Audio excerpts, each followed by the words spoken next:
Santo Antônio, luz, devoção e silêncio. Dizem que quem chama por Santo Antônio nunca volta de mãos vazias, e mal sabem que esse encontrador de coisas perdidas nasceu de um silêncio muito mais profundo que um pedido apressado. Antes que qualquer pessoa peça ajuda ao santo para achar um amor, uma chave desaparecida ou a própria coragem, existe uma história que pulsa como um sino antigo. Uma história que começa no momento em que um jovem português olha para o mundo e escuta um chamado que ninguém mais ouvia. E fique atento, porque no fim desta jornada você vai receber uma oração antiga que carrega a força de quem atravessou séculos. Ela não é para ser lida, é para ser vivida.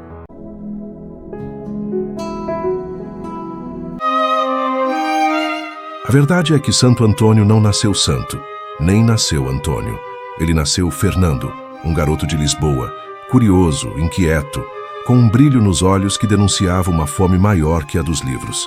Cresceu numa família de posses, rodeado de conforto e expectativas, mas parecia sempre ouvir uma segunda música no ar, uma melodia que ninguém mais percebia. E foi seguindo esse som que ele começou a trilhar a estrada que o transformaria no santo mais amado do mundo. Só que nada acontece de maneira simples com aqueles que carregam missões grandes demais. Com Fernando, a vida não seria exceção.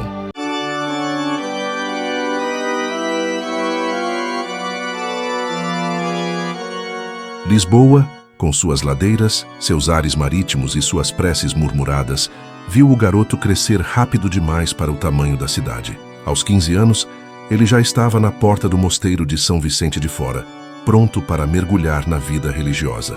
Não por fraqueza, por desejo, pela sensação de que a verdade estava escondida em algum canto que a vida comum não revelava.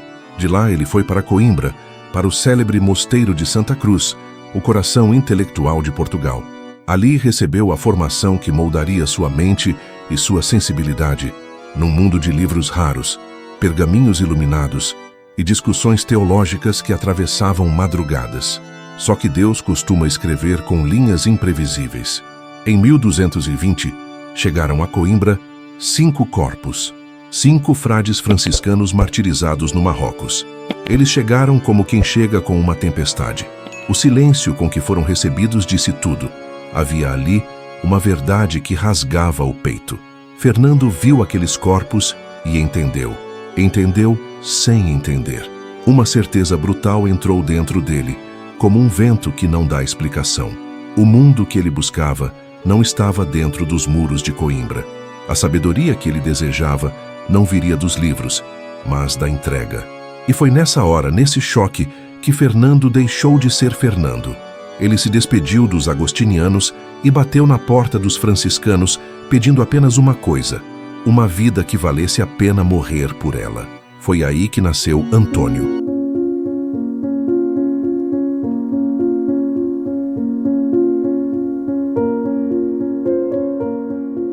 A troca de nome não foi um gesto simples, foi um renascimento.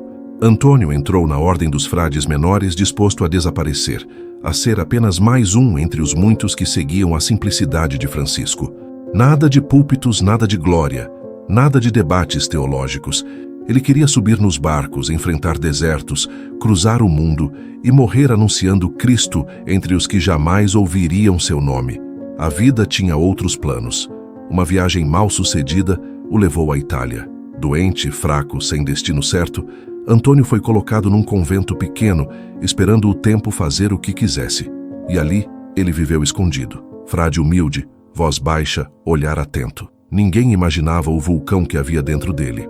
O dia da revelação aconteceu por acaso. Um pregador não apareceu. O superior olhou para Antônio e apenas pediu: "Fale o que o Espírito te inspirar."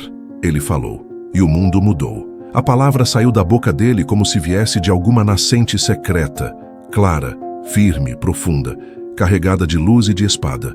Ele citava a Bíblia com uma rapidez que assustava, conectando o Antigo e Novo Testamento como quem costura um tecido invisível. Não era carisma, era precisão, era alma, era verdade. Daquela missa em Forli nasceu o pregador mais impressionante do século XIII.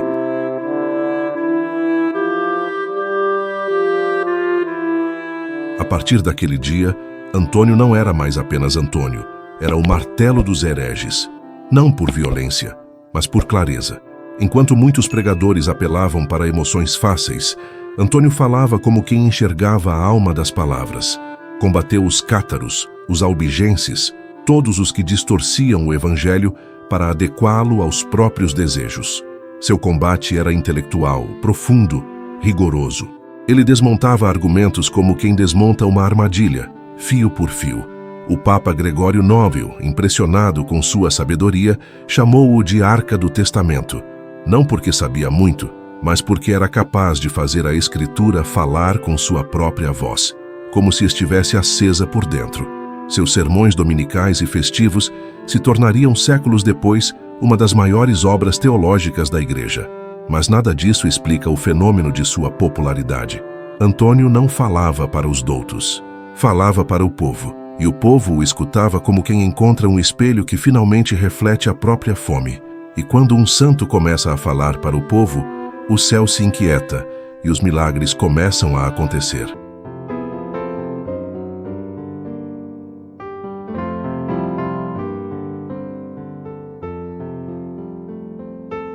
Os milagres. Sempre os milagres. Eles cercam Santo Antônio como pássaros que se recusam a pousar. Alguns se tornaram lendas, outros histórias sagradas. A visão do menino Jesus, por exemplo. O anfitrião da casa onde Antônio estava hospedado testemunhou ao espiar por uma fresta o santo segurando o menino nos braços enquanto a luz inundava o quarto. Foi uma visão privada, silenciosa, mas ela atravessou os séculos como uma tatuagem espiritual. A imagem do menino sobre o livro tornou-se a iconografia mais poderosa da Contra-Reforma, símbolo da intimidade absoluta com Deus. Há também o debate da mula, quando um herege desafiou a presença real de Cristo na Eucaristia. A mula, faminta há 3 dias, ignorou a aveia e se ajoelhou diante da hóstia, como quem devolve a verdade ao lugar de onde nunca deveria ter saído. E quem esquece o sermão aos peixes? Antônio, ignorado pelos hereges de uma cidade litorânea, virou-se para o mar e começou a pregar. Os peixes emergiram alinhados ouvindo, e os homens envergonhados vieram atrás deles. A conversão aconteceu ali, entre escamas e silêncio. Esses milagres não são apenas lendas. São metáforas vivas daquilo que Antônio representava. Uma fé que não negocia com a dúvida. Pádua se tornou o lar definitivo de Antônio. Foi ali que ele viveu seus últimos dias, fraco, cansado, mas ainda com a mente acesa como uma tocha. Pediu para ser levado de volta ao convento e morreu em 13 de junho de 1231, aos 36 anos. A notícia espalhou-se como vento em campo de trigo. O povo veio, os relatos de milagres se multiplicaram e a igreja reconheceu o óbvio. Ele era santo. 11 meses depois foi canonizado. Um recorde, um sinal. E como se faltasse alguma confirmação, quando seus restos mortais foram trasladados para a nova basílica, em 1263, a língua foi encontrada incorrupta. São Boaventura segurou a relíquia com espanto e reverência, reconhecendo ali o instrumento vivo que havia iluminado o mundo. Lisboa deu-lhe o berço, Pádua deu-lhe o túmulo, o mundo inteiro deu-lhe o coração. Com o tempo, o doutor da igreja, o Arca do Testamento, o martelo dos hereges, se transformou em algo ainda maior, o santo do povo, o santo que intercede pelos pobres, pelos desesperados, pelos que perderam algo que não sabem nomear, o santo casamenteiro, o santo das causas urgentes, o santo do pão, do amor e das promessas. O povo português e brasileiro encontrou nele não o grande teólogo, mas o amigo íntimo. Aquele que defende casamento por amor, que ajuda moças a encontrarem bons maridos quando o dote era uma prisão social. Aquele que cuida dos aflitos, aquele que entende os esquecidos. O mesmo homem que discutia com hereges em latim se tornaria o santo que recebe bilhetinhos dobrados na palma da mão.